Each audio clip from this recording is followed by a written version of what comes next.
మనగా కలరాని తిరుగుతుంది అలాగే ఉంది.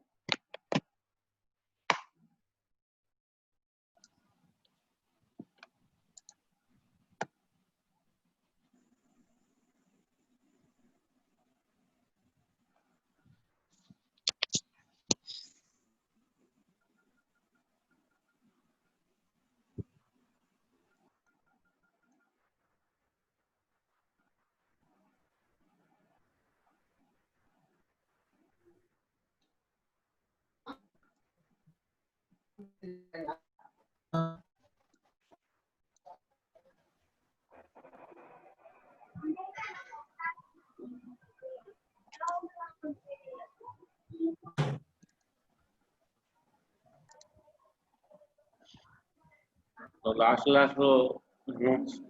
సూపర్ ఎలివేషన్ గురించి, సూపర్ ఎలివేషన్ కర్వ్స్ దగ్గర సూపర్ ఎలివేషన్ గురించి మెయిన్ దాని యొక్క ఆబ్జెక్టివ్ ఏంటి, సూపర్ ఎలివేషన్ అంటే ఏంటన్నది దాని గురించి మాట్లాడుకున్నాం. ఓకే, సో నెక్స్ట్ ఇప్పుడు మనం మాట్లాడుకున్నది ఏంటంటే ఈక్విలిబ్రియం కాంట్. ఈక్విలిబ్రియం కాంట్ అండి.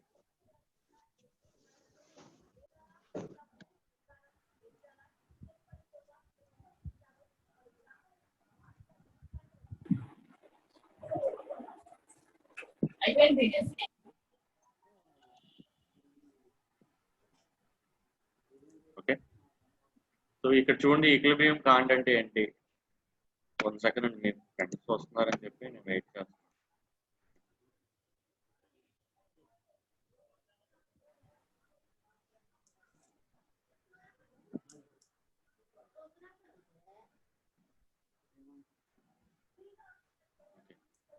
సో ఈక్విలిబ్రియం కాంట్ అంటే ఏంటో చూడండమ్మా. ఇక్కడ జనరల్ గా వీడి చెప్పే డెఫినేషన్ ఏంటంటే the cant or super elevation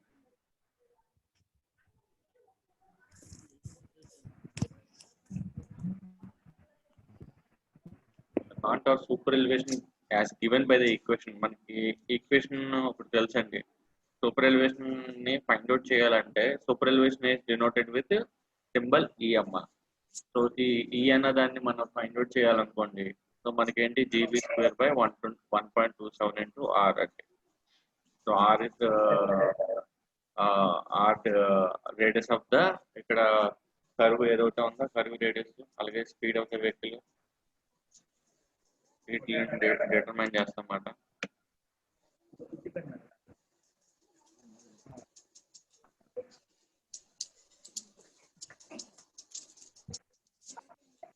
so ఇక్కడ చూడండి సార్,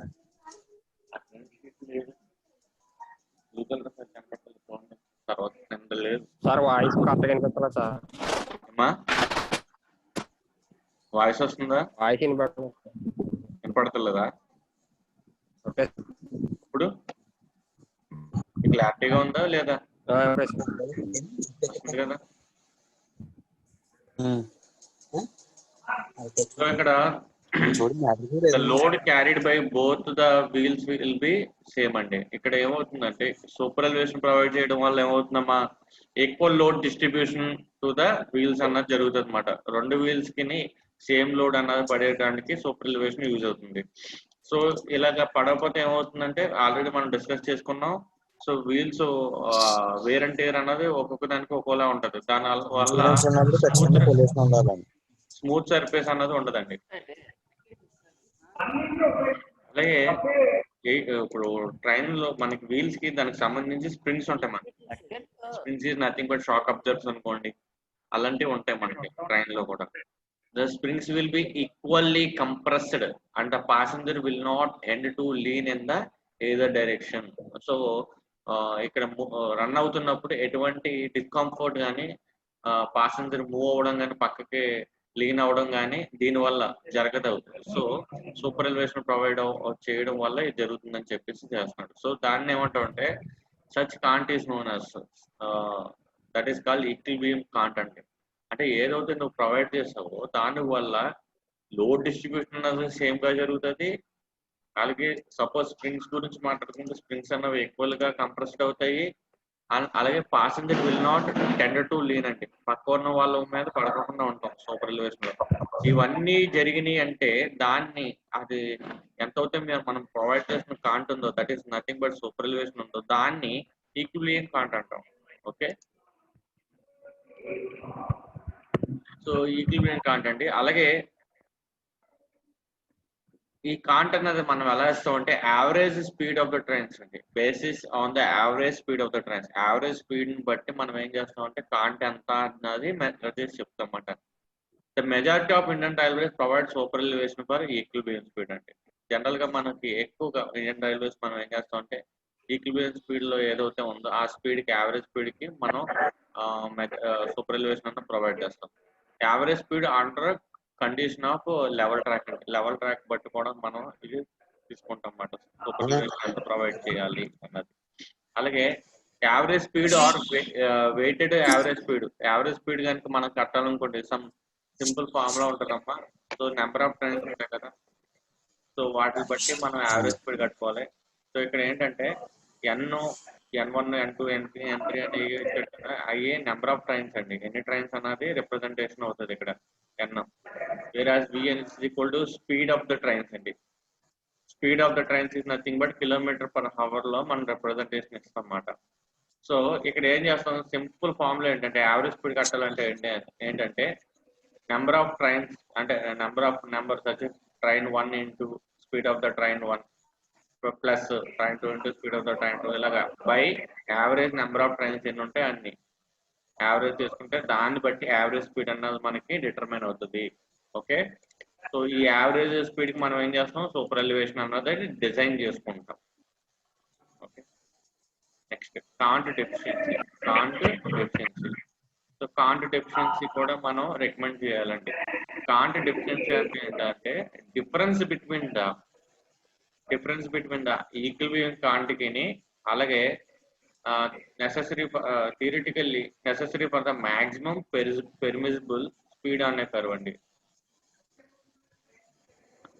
అంటే maximum permissible speed on the curve దగ్గర యాక్చువల్ గా వచ్చే కాంట్ కి అలాగే ఈక్విలిబ్రియం కాంట్ కి మనకి రెండాట్ల మధ్య థియరిటికల్ గా మనకు వచ్చిన కాంట్ కి మాక్సిమం అక్కడ ఉన్న స్పీడ్ లిమిట్ బట్టి వచ్చే కాంట్ అంటే దట్ ఈస్ యాక్చువల్ కాంట్ అండి. ఫీల్డ్ లో ఉన్న స్పీడ్ లిమిట్ బట్టి వచ్చే సూపర్ స్లోప్ నథింగ్ బట్ మనం క్యాలిక్యులేట్ చేస్తే వచ్చే స్లోప్, థియరిటికల్ గా మనం చెప్పే స్లోప్. ఈ రెండాట్ల మధ్య డిఫరెన్స్ ని కాంట్ డెఫిషియన్సీ అంటాం. అర్థమైందమ్మా? ఇక్కడ ఏంటంటే మనం ఏం చేస్తున్నాం అంటే థియరిటికల్ గా మనకు ఒక టేబులర్ ఫామ్ ఉంటుంది. థియరిటికల్ మీన్స్ అంటే చెప్తున్నాం సింపుల్ గా. థియరిటికల్ గా అంటే దీనికి ఎంత కాంట్ కంపల్సరీ, దీనికి ఈక్విలిబ్రియం కాంట్ ఎంత పెట్టండి అని చెప్పేసి ఈ స్పీడ్ కి ఎంత ఉండాలి అని చెప్పేసి ఉంటుంది. బట్ యాక్చువల్ గా మనం క్యాలిక్యులేట్ చేసుకుని మొత్తం స్పీడ్ ఆఫ్ ద కర్వ్ బట్టి మొత్తం అంతా అక్కడ ఉన్న లైన్ చెక్ చేసుకుంటే యాక్చువల్ కాంట్ అన్న సమ్ వేరియేషన్ అన్నది ఉంటుంది. సో యాక్చువల్ కాంట్ కి ఈక్విలిబ్రియం కాంట్ కి మధ్య డిఫరెన్స్ కనుక చూస్తే that is called can't deficiency అని చెప్తున్నాడు. అలాగే as per the Indian railways can't deficiency అన్నది ఎంత రికమెండ్ చేయొచ్చు అంటే బ్రాడ్ గేజ్ ట్రాక్ అయితే 75 mm వరకు రికమెండ్ చేయొచ్చు అండి మనం. అలాగే మీటర్ గేజ్ కి అయితే 50 mm, నేరేజ్ గేజ్ కి అయితే 40 mm వరకు మనం రికమెండ్ చేయొచ్చు అని చెప్పేసి as per the Indian railways చెప్తున్న స్టాండర్డ్స్ అండి. ఓకే, సో అలాగే ఇక్కడ మనకి నెగిటివ్ కాంట్ అని కూడా ఉంటుంది. సో నెగిటివ్ కాంట్ అంటే ఏంటి? సో ఇక్కడ చూడమ్మా, నేను ఈ డయాగ్రామ్ చూసి చెప్పేటప్పుడు బిఫోర్ నెగిటివ్ కాంట్ మనకి చెప్పేటప్పుడు ఒకటి చెప్తాను చూడండి.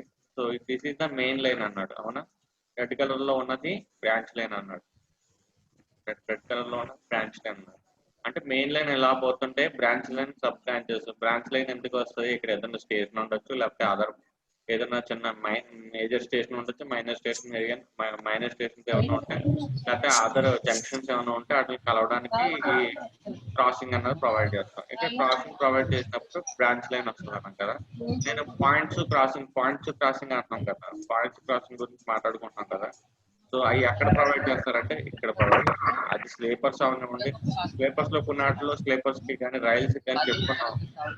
సో పాయింట్స్ క్రాసింగ్ దగ్గర మనకి పర్టికులర్ రైలు ఇబ్బంది అవుతుంది, లేకపోతే స్లీపర్ ఇబ్బంది అవుతుంది, సూటబుల్ కాదు అని చెప్పుకున్నాం కదా. సో అది ఈ ప్లేస్. ఓకే,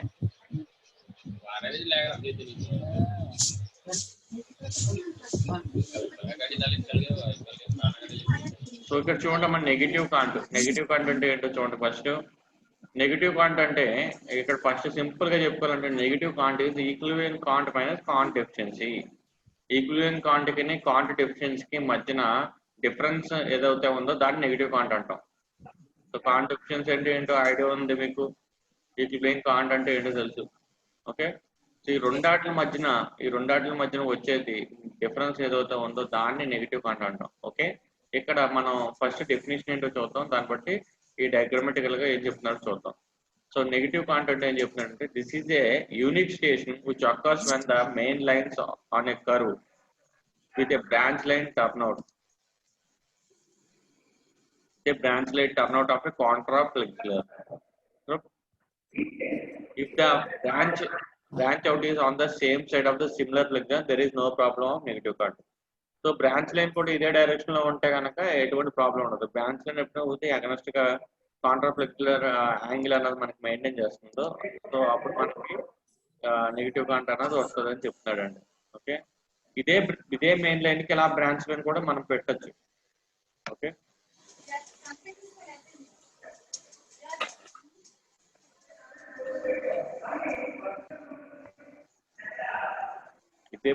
ఇదే మెయిన్ లైన్ కి ఇలా బ్రాంచ్ లైన్స్ అన్నాడు ఇలా పెట్టచ్చండి. సో ఇది సేమ్ సైడ్ ఉందనుకోండి నెగిటివ్ కాంట్ అన్నది మనకు రాదు. వేరాస్ ఇది ఆపోజిట్ డైరెక్షన్ లో ఉంది కాబట్టి నెగిటివ్ కాంట్ అన్నది మనం ఇక్కడ కన్సిడర్ చేసుకుంటున్నాం.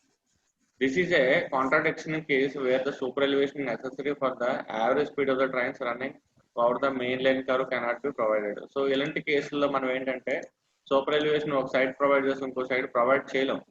సో అలాంటి కేసులో ఇది కాంట్రాడిక్షనరీ కేసు అంటాడు. అందుకని super elevation necessary for the average speed of the trains running over the main line curve cannot be provided. So ఎందుకంటే బ్రాంచ్ లైన్ ఉంది కాబట్టి బ్రాంచ్ లైన్ ఈ డైరెక్షన్ అన్నది ఇది సూపర్ ఎలివేషన్ అన్నది ఈ జోన్ లో మనం ప్రొవైడ్ చేయలేమని చెప్తున్నాడు. సో అలాగే ఇక్కడ ఏం చెప్తున్నాడు చూడండి, ఇక్కడ ఏబి అన్నది outer rail of the main line curve. Outer rail అండి ఇది, ఏబి అన్నది outer line of the must be higher than the CD. ఇక్కడ మీకు అబ్జర్వ్ చేస్తే కనుక ఇది దీనికన్నా ఎత్తులో ఉండాలి. ఏబి అన్నది సిడి కన్నా సెర్టైన్ హైట్ అన్నది డిఫరెన్స్ ఉండాలి ఈ రెండాట్లకి మధ్యన. సో ఈ రెండాట్ల మధ్యన ఏది ఎక్కువ ఉండాలి, సిడి కన్నా ఏబి అన్న సెర్టైన్ హైట్ లో ఉండాలని చెప్తున్నారు. అలాగే బ్రాంచ్ లైన్ కనుక తీసుకుంటే టిఎఫ్ అన్నది should be higher than the AE. TF అన్నది ఏఈ కన్నా ఎక్కువ హైట్ లో ఉండాలి అని చెప్తున్నాడు. So or point C should be higher than point. ఇక్కడ ఇంకో రకంగా మాట్లాడుకుంటే కనుక పాయింట్ సి అనేది హైలో ఉండాలి పాయింట్ ఏ కన్నా. సో ఇలాగా మనకి ఒక డయాగ్రామటికల్ గా మాట్లాడుకోవాలంటే ఇదండి. సో దీంట్లో మనకి నెగిటివ్ కాంట్ కావాలంటే ఈక్విలిబ్రియం కాంట్ ఎంత ఉందో చూసుకుంటాం, దాంట్లో కాంట్ ఎఫిషియన్సీ అన్నది మైనస్ చేస్తే మనకి నెగిటివ్ కాంట్ అన్నది తెలుసుకోమని.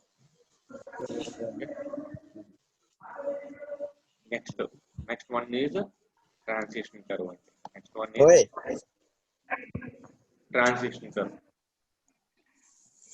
ఇక్కడ చూడండి అమ్మా, మనకి ఆల్రెడీ ట్రాన్సిషన్ కర్వ్ అంటే ఏంటో తెలుసు అందరికీ. సో ఒకవేళ ఇంకా రీకాల్ చేసుకోలేకపోతే ట్రాన్సిషన్ కర్వ్ అన్నది ఫస్ట్ డయాగ్రామటిక్ చెప్తాను చూడండి. సో జనరల్ గా మనం ఏం చేస్తామంటే దిస్ ఈజ్ స్ట్రైట్ పాత్, ఇక్కడ స్ట్రైట్ పాత్ ఉంటుందండి, ఇక్కడ స్ట్రైట్ పాత్ ఉంటుంది. ఏదన్నా 2 డైరెక్షన్స్ లో ఉన్న ట్రాక్ ని కనెక్ట్ చేయడానికి మనం ఏం చేస్తామంటే కరువు పోర్షన్ అన్నది ప్రొవైడ్ చేస్తాం. ఈ కరువు పోర్షన్ ప్రొవైడ్ చేసినప్పుడు మనం ఏం చేస్తాం, ఆ కరువులో సెకండ్ సూపర్ ఎలివేషన్ అన్నది ప్రొవైడ్ చేస్తాం. ఈ సూపర్ ఎలివేషన్ అన్నది గ్రాడ్యువల్ గా పెరగడానికి మనం ఏం చేస్తాం అంటే ఇబ్బంది లేకుండా ఉండడానికి గ్రాడ్యువల్ గా దాన్ని టిల్టింగ్ అన్నది మనం ఇస్తాం. ఆ గ్రాడ్యువల్నెస్ ఇవ్వడానికి గ్రాడ్యువల్ గా మనం ప్రొవైడ్ చేయడానికి చూడండి ఇక్కడ చూడండి transition start, this is the transition end అంటాడు.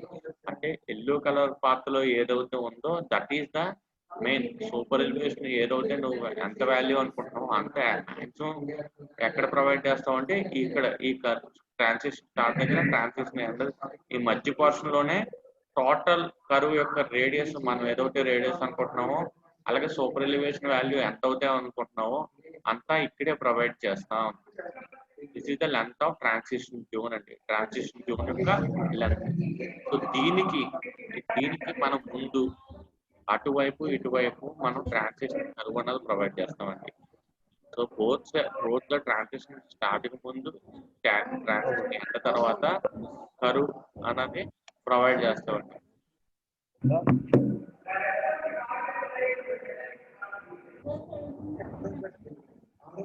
మా 118 ఏంటి ప్రాబ్లం ఏంటమ్మా చెప్పండి. రెగ్యులర్ 118 హ్యాండ్ రైజ్ చేశారు.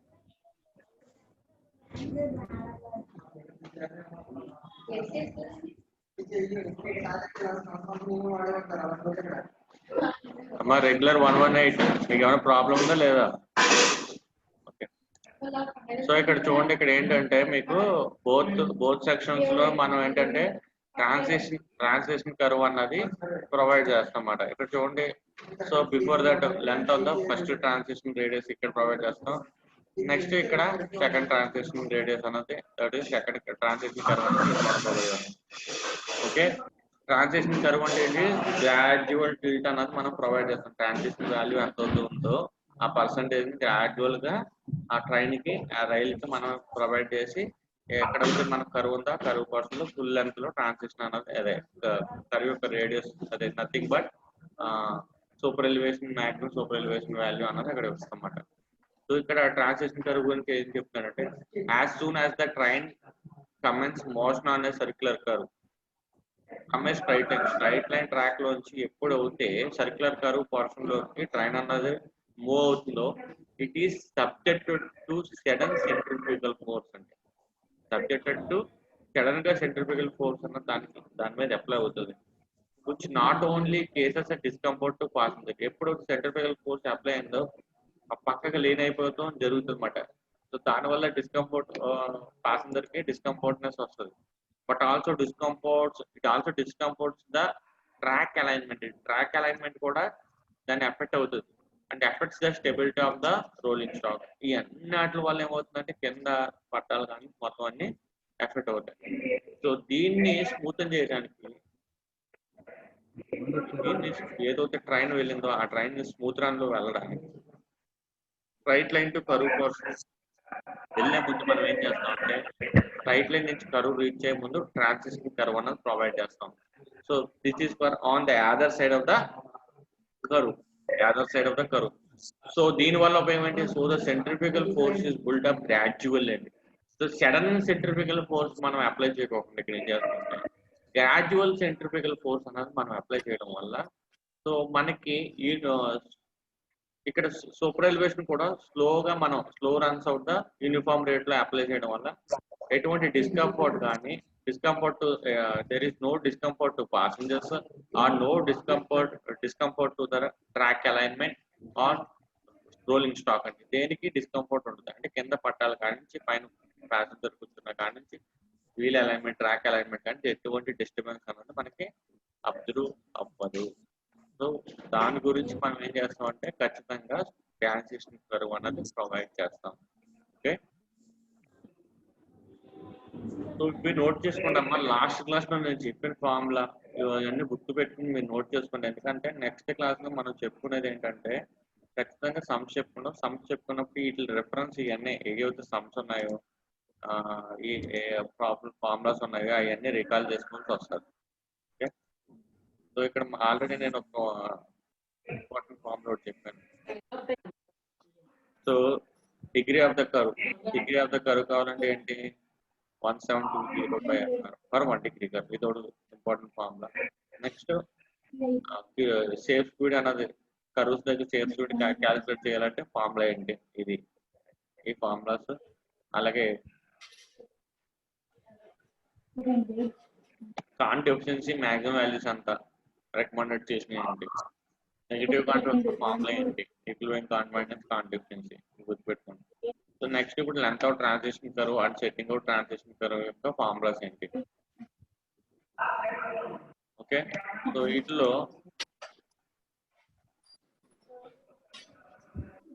desirable length of the transition L shall be maximum of the following three values. లో మనం length of the transition curve ఎంత ప్రొవైడ్ చేయాలన్నది మన గురించి మాట్లాడుతున్నాం. సో దీంట్లో first L is equal to 0.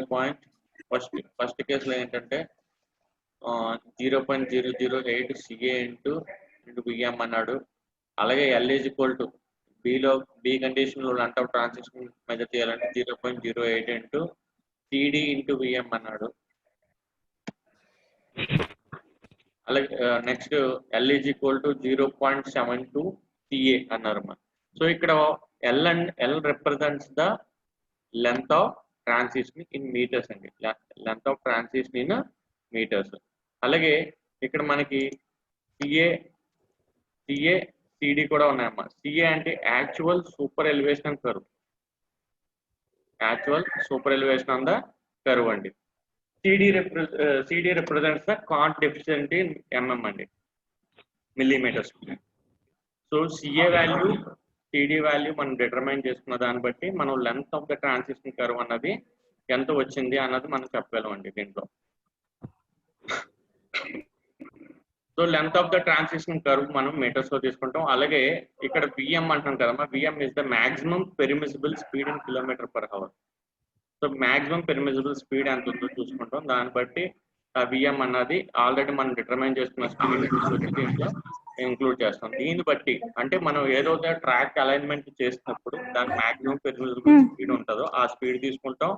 Next మనం కాంట్ డెఫిషియన్సీ వాల్యూస్ చెప్పుకున్నాం కదా, ఆ కాంట్ డెఫిషియన్సీ వాల్యూస్ ఎంత, అది ఏ టైప్ ఆఫ్ ట్రాక్ బట్టి కాంట్ డెఫిషియన్సీ వాల్యూస్ అనేది ఇచ్చుకున్నాం. సో ఇక్కడ చూడండి ఒకసారి, మీకు మనం ఆల్రెడీ చెప్పుకున్నది కాంట్ డెఫిషియన్సీకి వచ్చేలోపలికి బ్రాడ్ గేజ్ ట్రాక్ వచ్చేలోపలికి 75 mm తీసుకున్నాం. అలాగే మీటర్ గేజ్కి వచ్చేలోపలికి 50 mm అండ్ నేరో గేజ్కి వచ్చేలోపలికి 40 mm.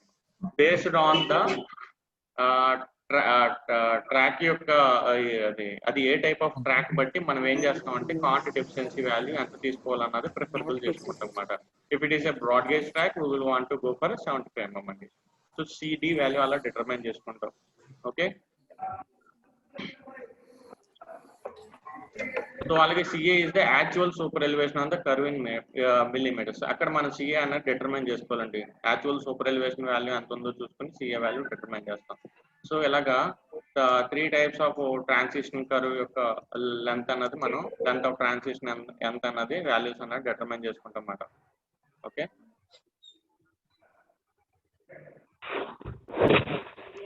నెక్స్ట్ అలాగా ఇక్కడ చూడండి అమ్మా, ఫార్ములా ఏ ఫార్ములా బి ఉన్నాయి కదా మనకి.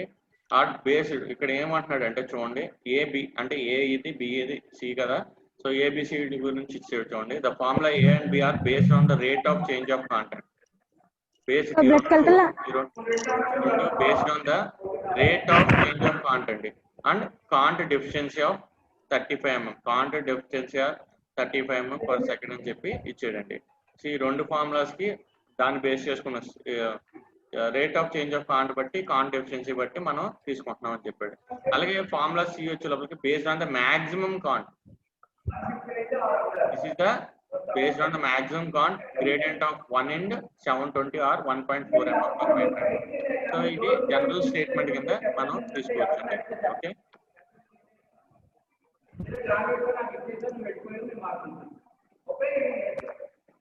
Next safe speed and transition curves. Transition safe speed ఎంత తీసుకోవాలి అన్న దాని గురించి మనం మాట్లాడుకుంటున్నాం. సో ఇక్కడ ఫుల్లీ ట్రాన్సిషన్ కర్వ్స్ వచ్చే లోపలికి the maximum permissible speed for the transition curve should be determine from the following formula అండి. మాక్సిమం పెర్మిసిబుల్ స్పీడ్ ఎంత అన్నది మనం క్యాలిక్యులేట్ చేయాలనుకోండి, అది ఏ టైప్ ఆఫ్ గేజ్ అన్న దాన్ని బట్టి మనం క్యాలిక్యులేట్ చేసుకుంటాం అన్నమాట. సో బ్రాడ్ గేజ్ కి ఒక రకంగా ఉంటుంది, మీటర్ గేజ్ కి, నేరో గేజ్ కి 3 టైప్స్ ఆఫ్ గేజెస్ ఉన్నాయి కదా. సో మనకి క్వశ్చన్ ఏమైనా ఇచ్చాడు అనుకోండి, సపోజ్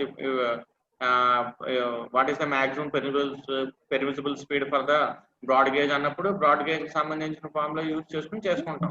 వేరేస్ మీటర్ గేజ్ అంటే మీటర్ గేజ్. సో ఏంటి అన్నది మనం డిటర్మైన్ చేసుకోవాలన్నమాట, ఏ గేజ్ అన్నది. ఓకే, సో అలాగే ఇక్కడ బ్రాడ్ గేజ్ అన్నాడు అనుకోండి, ఈ ఫార్ములాస్ నోట్ చేసుకోండి అమ్మా, మీరు ఈ ఫార్ములాస్ నోట్ చేసుకోండి.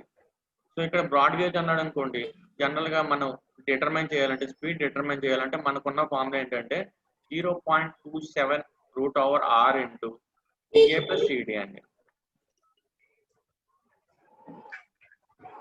ఇక్కడ సెంటర్ టు సెంటర్ డిస్టెన్స్ మనకి రైల్స్ మధ్యన బ్రాడ్ గేజ్ యొక్క డిస్టెన్స్ ఎంత తెలుసు మనకి, 1750 mm తెలుసు. అలాగే మీటర్, సో మీటర్ గేజ్ వచ్చేటప్పటికి ఇక్కడ రాయించాలన్నా వద్దు మీటర్ గేజ్ సైలెంట్ గా పెట్టుకోండి, సైలెంట్ గా ఉండండి. మీరు మ్యూట్ లో పెట్టుకోండి, లేకపోతే ఒకవేళ డిస్టర్బెన్స్ ఉంటాయి కదా. Full disturbance sir. సో అలాగే మీటర్ గేజ్కి వచ్చేటప్పటికి ఫార్ములా వచ్చేటప్పటికి క్యాలిక్యులేట్ చేయాలంటే మీటర్ గేజ్కి వచ్చే ఫార్ములా ఏంటంటే V is equal to 0.347 route over R into CA plus CD అండి. Route over R into CA plus CD. So ఇది మీటర్ గేజ్ యొక్క మాక్సిమం పెర్మిసిబుల్ స్పీడ్ యొక్క క్యాలిక్యులేట్ చేయవలసిన యూజ్ చేసే ఫార్ములా. వేరే నారో గేజ్ కనుక మనం యూజ్ చేసుకుంటున్నాం అంటే కనుక మనం యూజ్ చేయాల్సిన ఫార్ములా ఏంటి? V is equal to 3.65 root over R minus 6. So దీనికి maximum subject to maximum of 50 km/h. 50 km/h అన్నప్పుడు ఈ ఫార్ములా తీసుకోండి అని చెప్తారు. సో ఈ 3 ఫార్ములాస్ నోట్ చేసుకోండి అమ్మా. సో వీటిని బట్టి మనకి ఆల్రెడీ ఈ టెక్నికల్ టర్మ్స్ అంటే V అంటే ఏంటి తెలుసు, స్పీడ్ ఇన్ కిలోమీటర్, R అంటే రేడియస్ ఇన్ మీటర్స్ అని తెలుసు. నెక్స్ట్ CA అంటే ఏంటి, actual can't, permissible can't. So ఇక్కడ కాంట్ ఎఫిషియన్సీ అన్న దాన్ని బట్టి యాక్చువల్ కాంట్ వాల్యూస్ ఏంటి అన్నది మనకి వీటిని బట్టి మనం వీటిని క్యాలిక్యులేట్ చేసుకుంటాం. ఓకే, సో ఈ ఫార్ములాస్ వచ్చి జస్ట్ నోట్ చేసుకోండి.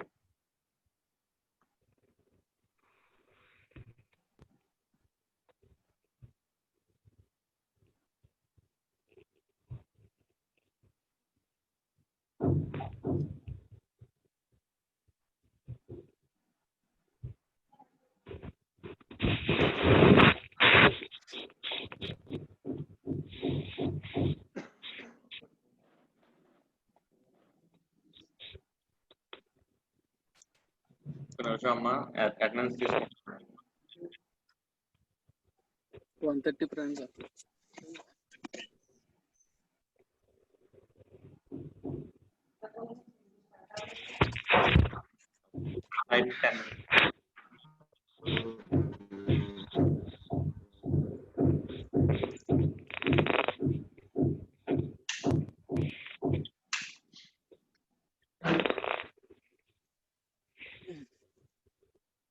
మీరు ఎవరింట్లో మైకులు కొడుతున్నారు? మైక్ వస్తుంది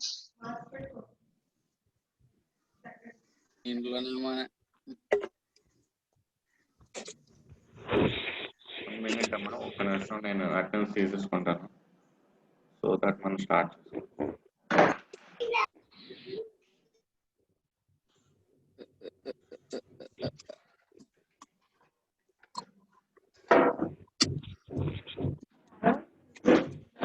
అవునండి.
సో నోట్ చేసుకున్నారమ్మా. సో చూడండి, నెక్స్ట్ ఈజ్ కాంపౌండ్ కర్వ్ అమ్మా. సో ట్రాన్సిషన్ కర్వ్ తర్వాత కాంపౌండ్ కర్వ్ అండి. Okay sir. So compound curve అంటే ఏంటి, సింపుల్ కర్వ్ అంటే ఏంటి, ఆల్రెడీ మనం ప్రీవియస్ గా ఎప్పుడన్నా ఫస్ట్ ట్రాన్స్పోర్టేషన్ పర్పస్ చెప్పుకున్నాయనండి. సింపుల్ కర్వ్ ఎలా ఉంటుంది, కాంపౌండ్ కర్వ్ ఎలా ఉంటుంది. సింపుల్ కర్వ్ అంటే ఒకే రేడియస్ తోడు కర్వ్ కనుక ఉంటే కనుక దాన్ని సింపుల్ కర్వ్ అంటాం. వేరే కాంపౌండ్ కర్వ్ అంటే ఏంటంటే ఇప్పుడు it is form by 2 circular curves. 2 circular curves నుంచి ఫామ్ అయ్యి ఆఫ్ డిఫరెంట్ రేడియస్, ఒక్కొక్క దాని యొక్క రేడియస్ డిఫరెంట్ గా ఉండి రెండు ఒక చోట మెర్జ్ అవుతే కనుక దాన్ని ఏమంటాం అంటే కాంపౌండ్ కర్వ్ అంటాం. కర్వింగ్ సర్ఫేస్ అన్నది వస్తే కనుక దాన్ని కాంపౌండ్ కర్వ్ అంటాం. అలాగే common transition curve may be provided between the circular curves. So ఈ రెండాటికి రేడియస్ వేరుంది కదా సార్, మరి ట్రాన్సిషన్ కర్వ్ ఏమన్నా డిఫరెంట్ అవుతుందా, మారుతుందా అంటే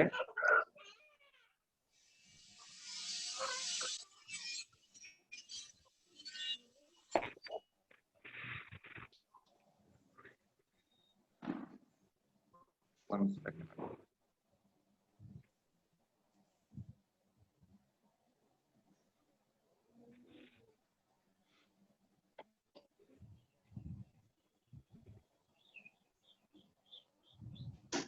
సో ఈ కాంపౌండ్ కర్వ్ అంటే ఏంటమ్మా, 2 సర్క్యులర్ కర్వ్స్ అని యూజ్ చేస్తాం. So 2 circular curves of different radius తోటి ఇవి ఒకదానికొకటి మెర్జ్ అయ్యి ఉంటుంది. అలాగే వాటికి రెండాటిని మెర్జ్ అయిన ఏదైతే ప్లేస్ ఉందో సెంట్రల్ పొజిషన్ లో ఉందో అక్కడ కామన్ ట్రాన్సిషన్ అనేది ఇస్తామండి. దీనికో రకమైన ట్రాన్సిషన్ దానికో రకమైన ట్రాన్సిషన్ కాకుండా రెండాటికి కామన్ ట్రాన్సిషన్ లెంత్ అనేది మనం ప్రొవైడ్ చేస్తాం. సో చెప్పండి. Common transition curve may be provided between the circular curves అండి. సో దానికి కాంపౌండ్ కర్వ్స్ లో కనుక ఒకవేళ కాంపౌండ్ కర్వ్స్ వచ్చినాయి సార్ అంటే కనుక length of the transition curve ఎలా క్యాలిక్యులేట్ చేస్తాం అంటే కనుక length of the transition curve ఎలా క్యాలిక్యులేట్ చేస్తాం అంటే దీనికి కాంట్ డెఫిషియన్సీ యాక్చువల్ కాంట్ అనేది మనకు తెలుసు కదమ్మా. రెండు కర్వ్ సపోజ్ కర్వ్ 1 నుంచి కర్వ్ 2 నుంచి కర్వ్ 1 నుంచి కర్వ్ 2 నుంచి కర్వ్ 1 నుంచి కర్వ్ 2 నుంచి రెండేసి వస్తాయండి. ప్రతి కర్వ్ నుంచి కర్వ్ 1 దగ్గర యాక్చువల్ కాంట్ ఉంటుంది, అలాగే యాక్చువల్ కాంట్ ఫర్ కర్వ్ 1, అలాగే కాంట్ డెఫిషియన్సీ ఫర్ కర్వ్ 1 ఉంటుందండి. అలాగే actual can't for curve 2, can't deficiency for curve 2 ఉంటుందండి. సో దీన్ని బట్టి ఈ రెండు వాల్యూస్ ఉన్నాయి కదా. సో ఇందాక ఫార్ములాకి మనం ఏం చేస్తాం అంటే ఈ రెండు వాటి మధ్య డిఫరెన్స్ అన్నది తీసుకుంటాం అన్నమాట. కర్వ్ 1 నుంచి కర్వ్ 2 నుంచి యాక్చువల్ కాంట్ డిఫరెన్స్ ఎంత అన్నది చూస్తాం, కాంట్ డెఫిషియన్సీ డిఫరెన్స్ అన్నది అంత చూస్తాం. సో తీసుకుని which ever is greater where CA and CD1 are can't and cant deficiency for curve number 1 and CA2 and CD2 are the can't and cant deficiency for curve number 2 అండి. Okay, so ఇక్కడ L is the length of the transition curve, VM is the maximum permissible speed in km/h అంటే VM is the maximum permissible speed in km/h అన్నమాట. ఇక్కడ measure చేసేది.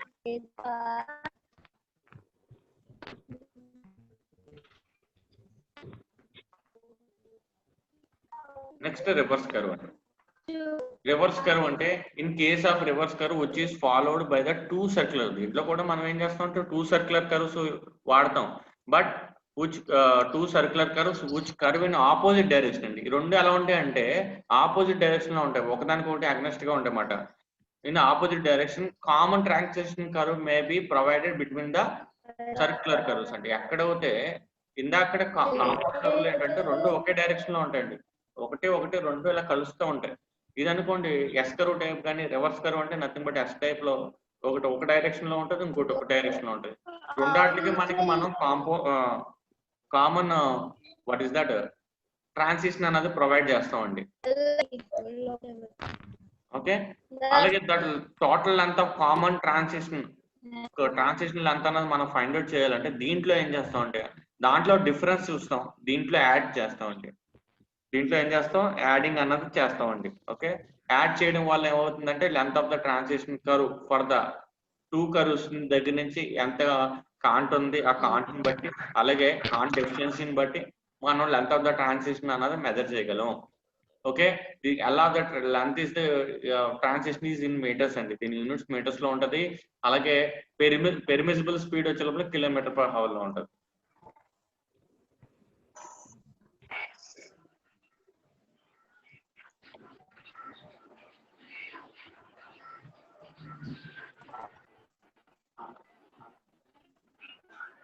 So అలాగే next one is extra clearance and curves అండి. Extra clearance of the curves ఏంటన్నది దాని గురించి మనం చూస్తే కనుక ఈ కర్వ్ లెంత్ లో మనం ఏం చేస్తామంటే క్లియరెన్స్ లెంత్ అన్నది బోత్ సైడ్స్ మనం ఎక్స్టెండ్ చేయాల్సి వస్తుందండి. బోత్ బోత్ సైడ్స్ మనం ఎక్స్టెండ్ చేయాల్సి వస్తుందండి. బోత్ సైడ్స్ మనం ఎక్స్టెండ్ చేయాల్సి వచ్చినప్పుడు సెటైన్ మనం రైట్ ఆఫ్ వే అన్నది కొంచెం పెంచుకోవాల్సి వస్తుంది అనమాట. ఉన్న ఎక్స్టెండెడ్ స్పేస్ కన్నా కొంచెం ఏం చేస్తామంటే బోత్ సైడ్స్ కొంచెం ఎక్స్టెన్షన్ స్పేస్ అనేది తెచ్చుకోవాలి కర్వ్ లెంత్ లో. సో అక్కడ ఏం చెప్తున్నారంటే క్లియరెన్స్ లెవెల్స్ అనేది ఉండాలి. ఎందుకంటే బోత్ సైడ్స్ కర్వ్స్ లో సపోజ్ 2 or more ట్రాక్స్ ఉన్నాయి అనుకోండి, ఆపోజిట్ లో వచ్చే ట్రైన్ గురించి విజిబిలిటీ లెవెల్స్ గురించి మనం చూసుకోవాలి. ఇక్కడ విజిబిలిటీ ప్యాటర్న్ ఎలా ఉందన్నది చూసుకోవాలి, ఎటువంటి అబ్స్ట్రక్షన్ లేకుండా చూసుకోవాలి. సో దాని గురించి మనం ఏం చేస్తాం అంటే we will keep extra clearance అండి.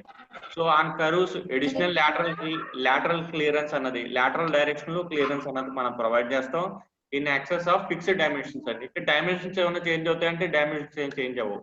వేరాస్ ఇంత హైవే జామెట్రిక్ లో మనం ఏం చేస్తాం, ఖచ్చితంగా డైమెన్షన్స్ అన్నది చేంజ్ చేస్తాం. రోడ్ ఏం చేస్తాం, ఇప్పుడు రోడ్ కన్స్ట్రక్షన్ లో మనం ఏం చేస్తాం, కర్వ్ దగ్గర సెకండ్ రోడ్డు ఎక్స్టెన్షన్ అన్నది ప్రొవైడ్ చేస్తాం.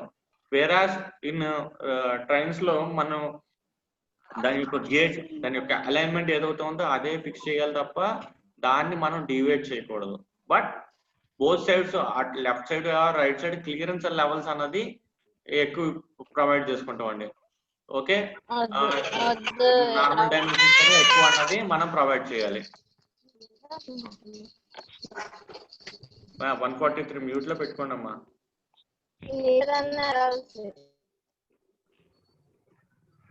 సో అలాగే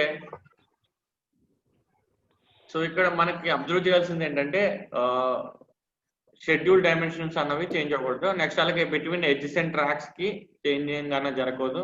between curve track and fixed stretch, curve track దగ్గరను ఫిక్స్డ్ అలైన్మెంట్ దగ్గర కూడా డైమెన్షన్స్ అవి చేంజ్ అవ్వకూడదు అని చెప్తున్నారు అనమాట. ఓకే, సో అలాగే నెక్స్ట్